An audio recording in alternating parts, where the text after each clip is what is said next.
Hi, I'm Graham and welcome to Man vs Film. This review is all about Tomorrowland. Man vs Film.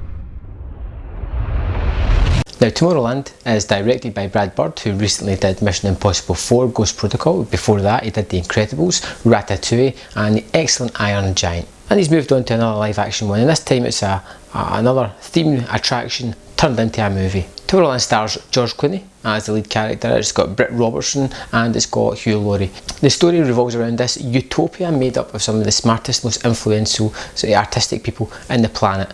And this young girl, Britt Robertson, is given a pin and she gets to see 2 minutes of a world, Tomorrowland, and she wants to go there. She wants to figure out a way to get there, and to do that she stumbles across George Clooney. George Clooney is a person who's been to Tomorrowland and been exiled from it, but by stumbling across George Clooney she invokes this whole chain reaction that involves them trying to outrun these strange robotic creatures and try to get back to Tomorrowland to save the whole world. I wasn't sure what to expect when I went into Tomorrowland, and I was pleasantly surprised. It has that 50s quiche nature about it, and it's really well shot, and it has that kind of really fun feel about it that Brad Bird's movies usually have. And I was drawn in straight away, and I was interested to where the story was going to go. The glimpses of Tomorrowland were fantastic. It looked futuristic, it looked kind of retro at the same time, but it had this really interesting vibe about it that you wanted to see more. The young character played by Britt Robertson is excellent as well. She's one of these really optimistic people and really just a get-goer. When something done, she's going to do it, and she gets chosen to see Tomorrowland and she loves it. She wants to figure out how to get there. The movie as a whole is a kind of a mishmash. Now, I've got to say, I really thoroughly enjoyed it for 2/3 of the movie. I found that the landing, the final third, it didn't quite fit. It wasn't the movie that I hoped it was going to be. Now, George Clooney's excellent as always, and kind of playing George Clooney. Britt Robertson's fantastic. Hugh Laurie as House. That's all I'm going to see him as from now on, I think. The things I liked about the movie, I liked the lead actors. I thought all the actors were excellent, and I really liked the way the movie was shot, and it had that sort of kitsch feel to it. It had the 50s throwback, the retro feel to it, and it had that strange sort of 50s futuristic look.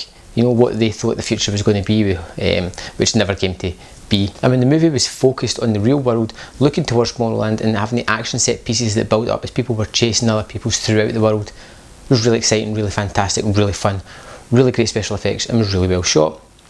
The problems I had with the movie were Hugh Laurie, who I didn't think fit in entirely, and the final third of the movie when they get to Tomorrowland. I found Tomorrowland, the actual place, to be more exciting from a view back. When you were actually there, it was kind of drab, it was barren. There's a reason as to why it's that way.